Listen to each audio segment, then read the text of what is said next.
Well, welcome to Carleton TV for May 25th, 2022.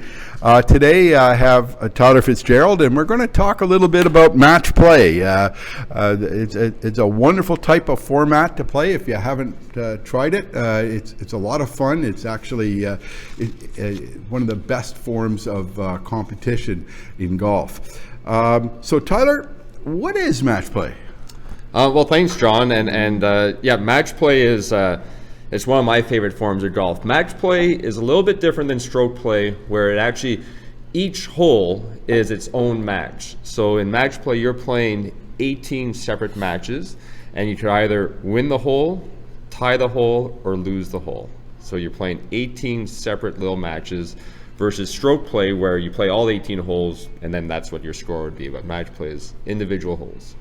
So after the 18 holes, whoever won the most holes wins the match. Mm-hmm. What happens if you're tied? Well, if you're tied, generally what happens is we'll go into a playoff. We'll go into a sudden death playoff on the first hole, and the winner, whoever wins the first playoff hole, will be the winner afterwards. Yeah. And that might go on for 2 or 3 holes, depending if until a winner is crowned. Yeah. That is normally the rule for a lot of the match play. We're going to get into the different leagues. I know for the men's 2-man match play, it's a 3-hole playoff because of handicapping. We allow them to go 3 holes, but any singles match play, it is single. So you've talked a little bit about match play, but the rules are a little different. And there's some other things that are different. What are the major differences? Yeah, so again, with match play, because each hole is its own match, the rules of match play kind of indicate that you have to come to a resolution. So if you're unsure of any rulings, or if there's any disputes out there between you and your opponent, you have to come to an actual resolution before you start the next hole. A good example of this is, say you hit your ball and it's in the penalty area, and you perhaps drop in the wrong spot. Now, in stroke play, if you drop in the wrong area, that's a 2-stroke penalty. But in match play, if your opponent doesn't call you on that, you can actually proceed and play the hole without any additional penalties to that. And if he does call you on that? Well, then you have to you have to drop it from the right area. Right. Match play, you can actually get away with, and I shouldn't say get away with, but if a wrong ruling takes place, and say your opponent doesn't call you on it, it's actually not considered a penalty. Okay. Yeah. All right. The other thing that interesting about match play, it's the person that's farthest away from the hole that always plays first. Right. So in match play, we do take the honor system a little bit more seriously here. So honors on the tee. Whoever won the last hole will always have the honors. Whoever's furthest from the hole will have the right of play. And a good example of that is if your opponent plays out of turn, you actually can have them replay their shot if you wish, because they played out of turn. And that's because of the strategy involved. The strategy in match play is different than stroke play. You're not trying to beat a field, you're trying to beat a person. So talk a bit about the strategy in match play. Yeah, no, you're absolutely right. And in match play, I find it is a little bit more of an aggressive form of golf, where you are trying to win that hole. Players will typically be a little bit more firing at the pins, as opposed to being a little bit more conservative. The great thing with match play is if you have, for example, a particularly bad hole, say you shoot a 6 on a hole and it's a par 4, well, it's only one hole that counts. So if you lose that hole, you're not out of the event. You actually just resume play on the next hole, back to being all square. So 6 on a bad hole would be good for me, Tyler. Carleton has several match play leagues. Let's go over them. Mm-hmm. So with our men's division, we have a senior men's match play. We have our men's regular match play. We have our men's 2-man match play. We have a mixed 2-person match play. And we have our women's singles and our women's doubles match play. So quite a few. And all the schedules have been made for that. I can tell you in the men's, we've had our largest enrollment ever, 64 two-man teams. That's just phenomenal. So now let's talk a bit about some events. Some match play events are handicapped and some are not. And if it's not handicapped, it's fairly simple. But if it is handicapped, maybe you can explain how that works.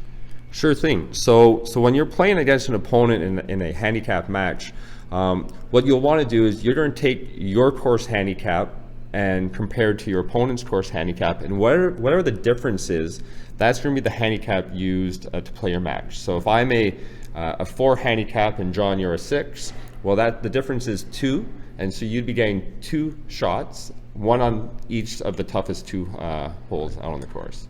And if there's 4 people playing? If there's 4 people playing, what you want to do then is find who has the lowest handicap amongst the foursome. That person will then play to a 0 handicap, and everybody else is reduced by that original person's handicap. So if I'm a 4, you're a 6, the other 2 opponents are maybe an 8 and a 10, everybody's handicap is reduced by mine because mine would be the lowest. Okay. So that's how handicap works. Of course, in a non-handicap event, you're just playing straight up, mano or mano, or woman or whatever, and whoever wins the hole wins the hole. Let's go over some of the rules. The major one you've already mentioned. Whatever dispute you have on a hole, you have to resolve it before you tee off. As soon as you tee off, whatever you decided, rightly or wrongly, that's the rule. That's what you're playing by. Mm-hmm. But there are other things like, can I concede a putt? Yeah, so that's one of the beauties in match plays.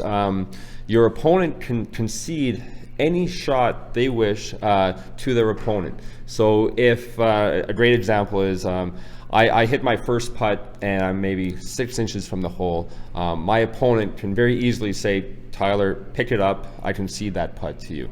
You can concede a shot anywhere on the golf course. Right. Another example is, say you unfortunately hit maybe 2 golf balls out of bounds off the tee, and your opponent's lying, square in the fairway. Your opponent might decide, okay, well, I might not be winning this hole. I concede the hole, and you can just proceed on to the next hole. Right. It really helps for pace of play, and we do encourage for all the short putts, just go ahead and give that putt to your opponent. Yeah, most rule violations in stroke play require you lose strokes. Mm-hmm. But if you have those same violations in match play, oftentimes you lose the hole. That's right. So a lot of times the penalty incurred in match play is loss of hole versus a 2-stroke penalty in stroke play.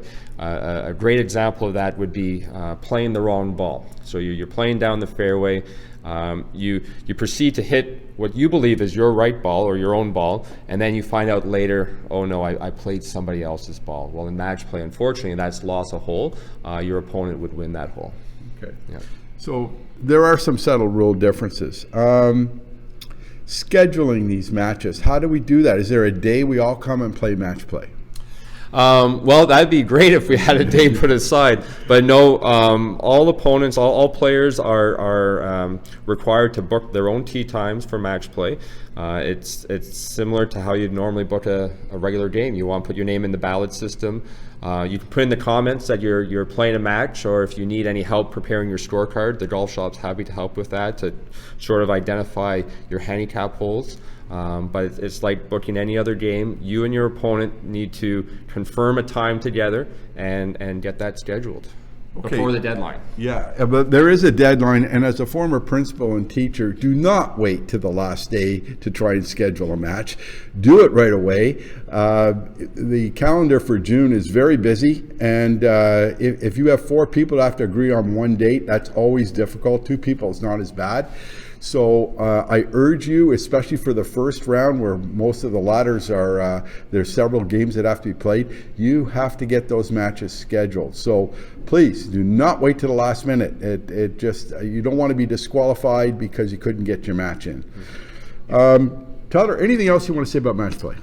Well, again, match play is a lot of fun. I encourage everyone to kind of get a taste of it. If you haven't played match play before, come and see me. I'm happy to go through all the rules, all the ins and outs of match play. It is the oldest form of golf. So even before stroke play, everyone was playing match play. It's very popular in Europe and across the world, really. But again, to stress John's point, let's get those matches in before the deadline approaches. I know weekend afternoons are fairly quiet here, so that might be a good day to get a 4-person match in. But a lot of fun, different strategy. And if you ever want to chat about it, come talk to me, come talk to John, and we'd love to talk to you more about it. Yeah, just one final thing. If you have trouble scheduling a match, go see the convener of that league. They can oftentimes work out a resolution with you.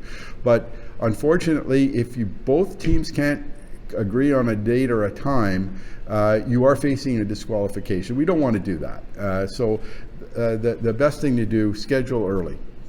Anyway, thank you very much, Tyler, and we look forward to a great season of match play, and look forward to our interview next week.